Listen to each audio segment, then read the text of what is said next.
Hi, it's Michelle with This Is Mental Health, and sorry, I'm half sun, half sun, half shadow. Um, so I wanted to just stop and share with you something that was coming to me. That I obviously was prompted enough to pull over in a fucking Walmart parking lot to share with you. A lot of thoughts, a lot of things coming up around the fires happening in California.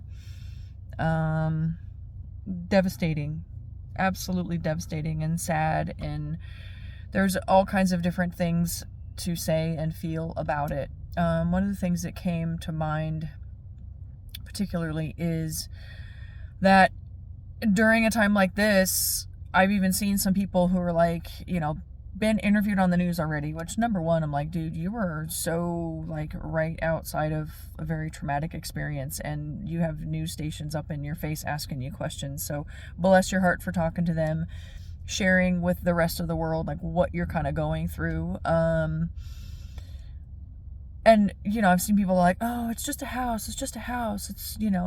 they're just physical things or whatever. I'm like, but it's really not. It's more than that. It's a life. It's a life that's been altered. Your normal everyday thing. You get up in a certain place, you know where everything is, you have this item, and yes, it's material things, and it's it's still very important that yes, the people got out alive and their pets that did get out alive. That's all very important, and while that's the most important thing, I think it gets to be okay for everybody to feel whatever they're feeling, whether it's sadness because for whatever reason that they're feeling it, they've lost their home, they've lost their way of normal life that they just in a day. So there's grief involved in that. And so I really like, that's the biggest thing that I want to share, that if you see somebody and they're really sad, like I won't say don't, but I certainly wouldn't go, oh, well, at least you're alive.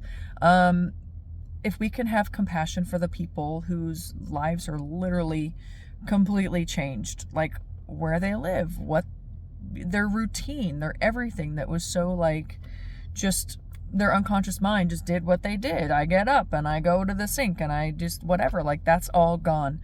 And there's, like I said, there's a grief that period and a grief process that has to be gone through.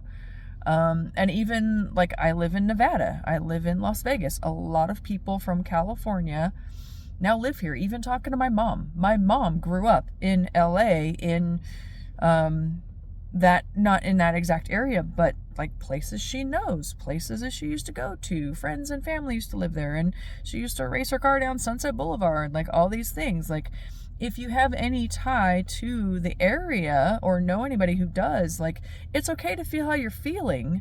It's always the biggest thing, but especially now, because I think you will have obviously a lot of people who are going out there saying, oh, you should be grateful you're alive, and things don't matter, they're just things. But if you're sad about losing your things, it gets to be okay, because it's on the surface level, people will view it as being sad for losing things and houses, and those can be rebuilt and yada, yada, yada. Yes, absolutely. But it goes deeper than that. And I think that maybe having that awareness around that will hopefully help us all to be a little bit more compassionate, a little bit kinder today and every day as we go through. And it goes the same for obviously, North Carolina, everything that happened there, Florida, hurricanes, anytime that, again, our regular routine is interrupted, that there's a period of grief. Anytime there's growth, there's a period of grieving who we used to be as we step into who we're becoming. And that's like, again, for the large area of California and all those people who are affected by all the fires, and that sense of not knowing, that I don't know. That's just what I wanted to say, is like, it gets to be sad, even if it appears that people are sad because they lost things. It's not they're sad that they lost things. Maybe that's what it appears. Maybe that's how they express it. And if you're one of those people who feel sad and you're like, oh my God, I'm sad over my house, it's okay to be sad over a house because it's a house that you liked, that you bought or rented, and you filled it with things that you loved. You created a life around it, and it gets to be sad that that's not there anymore. So, my heart goes out to everyone affected by this, whether it was directly or indirectly. If you're feeling any kind of a way about it, my heart absolutely goes out to you. I've definitely been affected seeing a lot of the video and watching it myself. So it's okay to feel what you're feeling.